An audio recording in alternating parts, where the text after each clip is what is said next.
kabar hari ini? Semoga kita sehat selalu ya. Bersama saya, Hana Hosiana, kita akan membahas mengenai teks prosedur kompleks. Penasaran apa itu teks prosedur kompleks? Mari kita pelajari bersama-sama. Dalam kehidupan sehari-hari, tanpa kita sadari, kita sering melakukan yang namanya teks prosedur kompleks.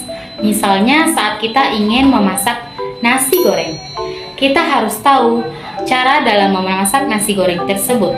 Atau saat kita ingin berbelanja online, kita juga harus tahu langkah-langkah yang perlu kita lakukan dalam berbelanja online. Itulah yang disebut dengan teks prosedur kompleks.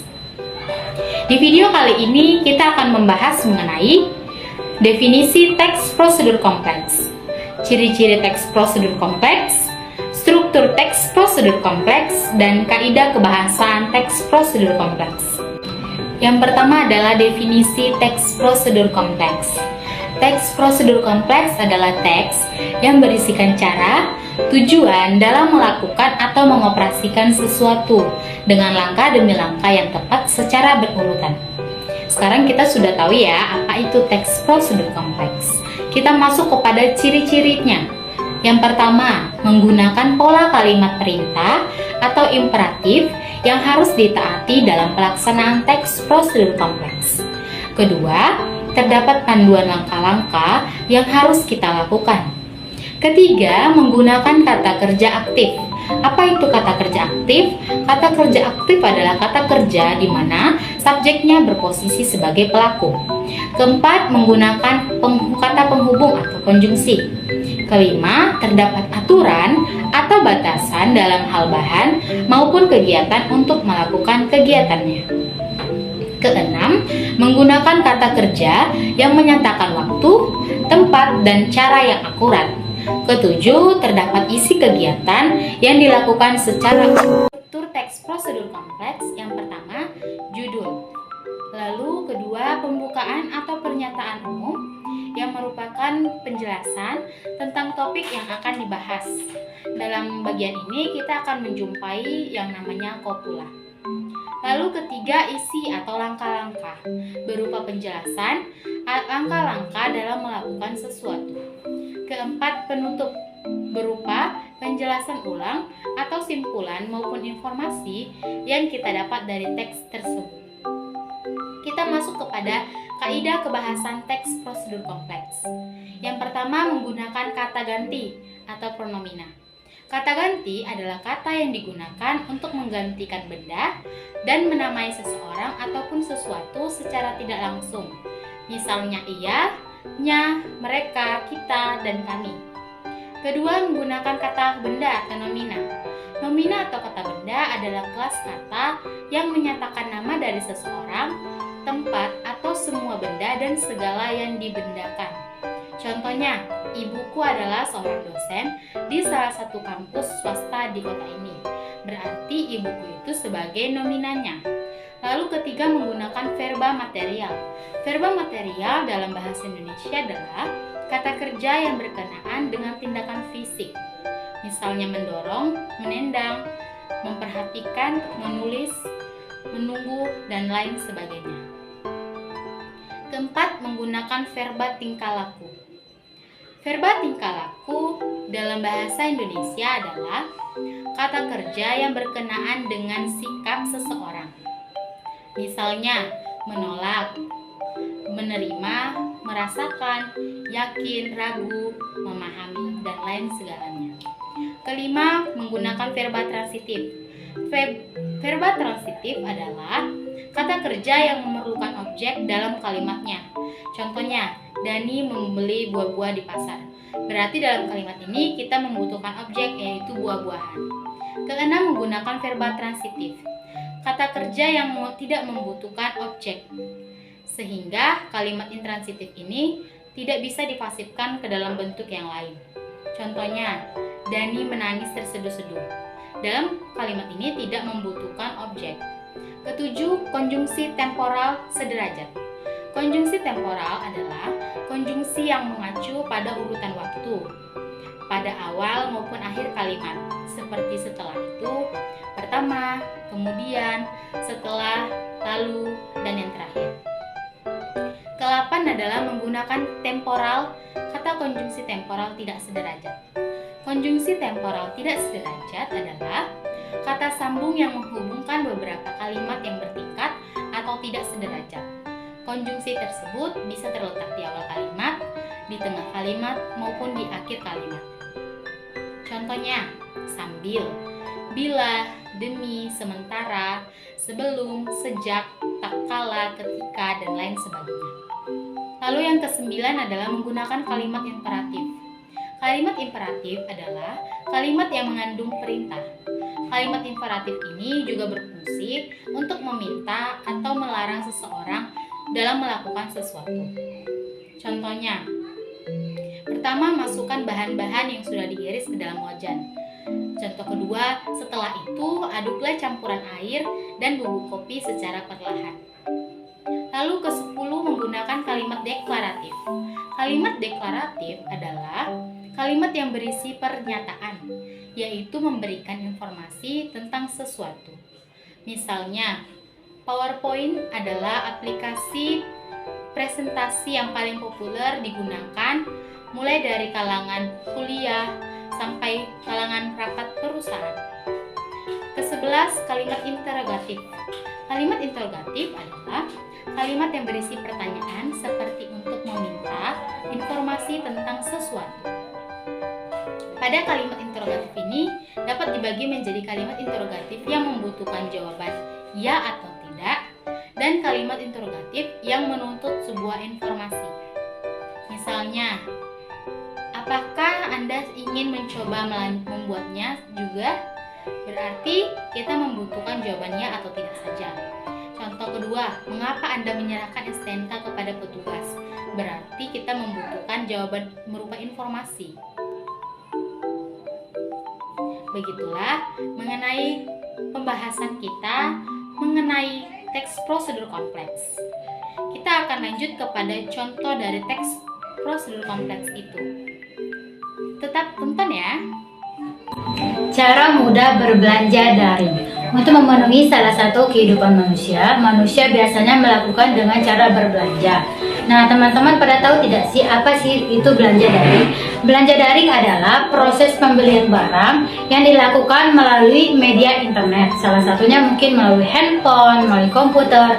Nah, salah satunya contoh kami di sini mengambil aplikasi Shopee. Aplikasi Shopee adalah salah satu aplikasi berbelanja daring, dan banyak lagi aplikasi lainnya seperti Tokopedia, Lazada. Nah, Shopee sendiri adalah pusat perbelanjaan yang berkantor di Singapura yang didirikan pada tahun 2009 oleh Ford Leslie. Kemudian mereka memperluas jangkauannya hingga ke Malaysia, hingga ke Thailand, Vietnam, dan salah satunya Indonesia.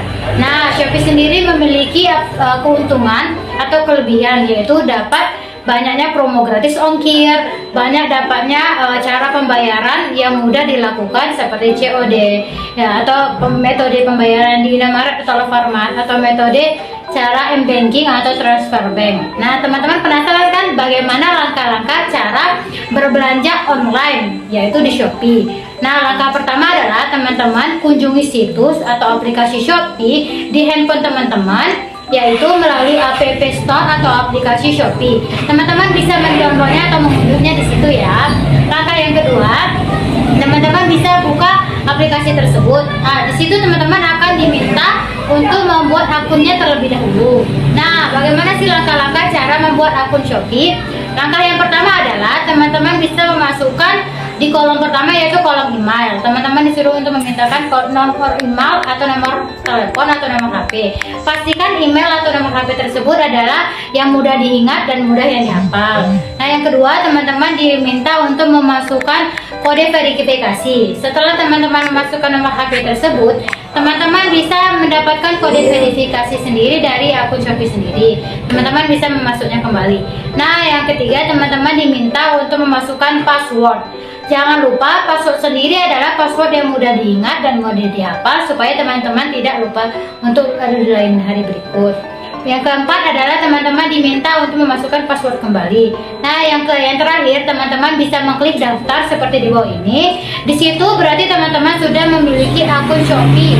Nah, langkah yang ketiga adalah teman-teman bisa membuka barang-barang atau sesuatu hal yang teman-teman inginkan. Contohnya mungkin barang-barang seperti baju, celana, bahkan elektronik seperti handphone, motor. Selanjutnya yang kelima, jika teman-teman ingin membeli barang, langsung klik tanda beli sekarang. Namun, jika teman-teman masih ragu, teman-teman bisa mengklik tanda keranjang. Selanjutnya yang keenam, jika teman-teman sudah memastikan barang yang teman-teman ingin beli, periksa kembali alamat, nomor telepon, dan email teman-teman.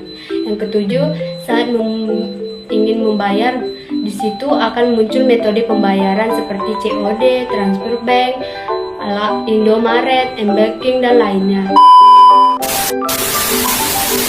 Contoh metode Indomaret atau Alfamart. Setelah barang sudah di check out, lalu pembayaran dengan metode Indomaret atau Alfamart setelah muncul kode Shopee Pay-nya, dan teman-teman juga akan dikenai biaya admin sebesar 2.500. Kemudian kode tersebut kepada kasir untuk dibayarkan. Yang kedelapan, teman-teman juga bisa masuk voucher gratis ongkir yang bisa ditawarkan oleh Shopee dengan ketentuan belanja mulai dari Rp0, Rp10, Rp30 yang voucher yang ditawarkan oleh Shopee.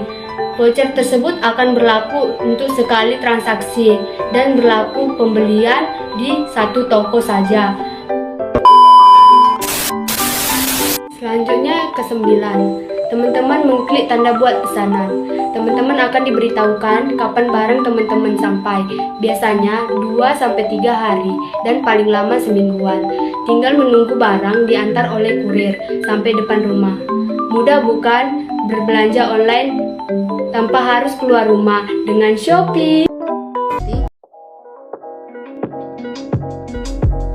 Halo sahabat, sekarang kita bakal menganalisis struktur dan kaidah kebahasan teks prosedur kompleks seperti yang dijelaskan oleh teman kita, Feby dan Elizabeth, mengenai cara mudah berbelanja daring lewat aplikasi Shopee.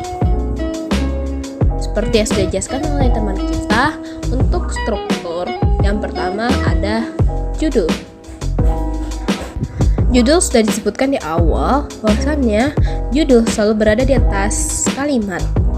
Berarti judul sudah disebutkan ialah. Yang kedua ada pernyataan umum atau pembuka.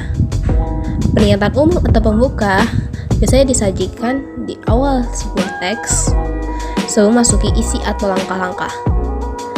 Biasanya ada pengertian Shopee, itu apa pengertiannya, kelebihan dan kekurangan dari aplikasi Shopee. Yang ketiga ada isi atau langkah-langkah.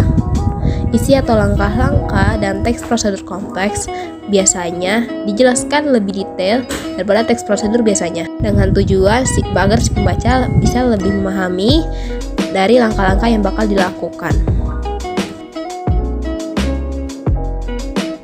Yang terakhir ada penutup. Penutup biasanya ada atau tidak ada, atau biasa disebut opsional. Berarti penutup bersifat kesimpulan, yaitu ini. Yang kedua, kita bakal menganalisis kaidah kebahasaan dalam teks prosedur kompleks. Yang pertama ialah kata ganti atau pronomina. Kata ganti atau pronomina biasanya ada kata ganti orang pertama, kedua, ketiga, dan kata ganti atau pronomina selalu berada subjek atau objek. Berarti kalimat yang saya kutip seperti ini. Seperti yang saya kutip kalimatnya, berarti pronominanya ialah ini, Anda. Yang kedua ialah nomina.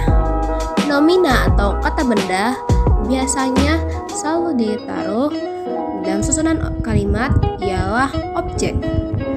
Berarti dapat kita lihat sesuai kalimat yang saya kutip ialah ini. Berarti nominanya ialah nomor rekening. Yang ketiga ialah verba material. Verba material merupakan verb yang nampak dan berwujud dan dilakukan oleh tubuh kita sendiri. Jadi, sesuai sama garis kutip ialah ini. Verbanya ialah membeli dan mengklik. Membeli dan mengklik itu merupakan pekerjaan yang nampak dan dilakukan oleh tubuh kita sendiri. Yang keempat ada verba tingkah laku. Terbalikan dari verba material, verba tingkah laku bersifat tidak nampak dan tidak dilihat oleh orang lain. Berarti ialah ini. Kalimat yang pertama ialah tinggal menunggu, karena tinggal menunggu itu bersifat tidak nampak. Dan yang kedua ialah sudah memastikan. Sudah memastikan merupakan verba yang tidak nampak dan orang lain tidak tahu, hanya kita tahu sendiri. Dan kata kerja ini bersifat tidak nampak. Yang kelima ada verba transitif. Verba transitif merupakan verba yang susunan kalimatnya menggunakan objek. Jadi susunan kalimatnya ialah subjek, predikat, objek, atau keterangan. Contoh kalimat yang saya kutip ialah ini. Anda itu subjek, tinggal menunggu itu predikat, barang itu objek, diantar kurir sampai depan rumah itu keterangan. Yang keenam ada verba intransitif. Terbalik dari verba transitif, verba intransitif tidak memerlukan objek. Berarti susunan kalimatnya ialah subjek, predikat, keterangan atau pelengkap. Contoh kalimat yang saya kutip ialah ini. Setelah barang sudah check out itu subjek, lakukan pembayaran itu predikat, dengan metode Indomaret itu keterangan. Yang ketujuh ada konjungsi temporal sederajat. Konjungsi temporal sederajat merupakan konjungsi temporal menggunakan waktu dan selalu berada di awal kalimat. Berarti dapat kita lihat sesuai kutipan kalimat ialah ini. Kemudian merupakan konjungsi temporal sederajat. Yang kedelapan ada konjungsi temporal tidak sederajat. Berbeda dari konjungsi temporal sederajat, konjungsi temporal tidak sederajat bisa di awal kalimat atau di tengah kalimat. Maupun di tengah kalimat. Jadi dari kalimat yang saya kutip ialah ini. Nah, konjungsinya ialah kata ketika. Yang kesembilan ada kalimat imperatif. Kalimat imperatif merupakan kalimat yang bersifat memerintah atau menunjukkan melakukan sesuatu. Contoh kalimat yang saya kutip ialah ini. Katanya ialah masukkan. Masukkan. 10. Ada kalimat deklaratif. Kalimat deklaratif biasanya bersifat informasi dan umumnya bersifat untuk pengertian. Contohnya saya kutip ialah dua kalimat ini. Kalimat yang pertama merupakan pengertian dari belanja daring, yang kedua ialah pengertian dari belanja shopping. Yang terakhir adalah kalimat interrogatif. Kalimat interrogatif merupakan kalimat yang berupa pertanyaan dan di akhir tanda tanya. Contoh kalimat yang saya kutip ialah dua ini. Sekian dari kami Semoga dapat mudah dipahami. dan bermanfaat bagi kita semua. Terima kasih. Bye bye.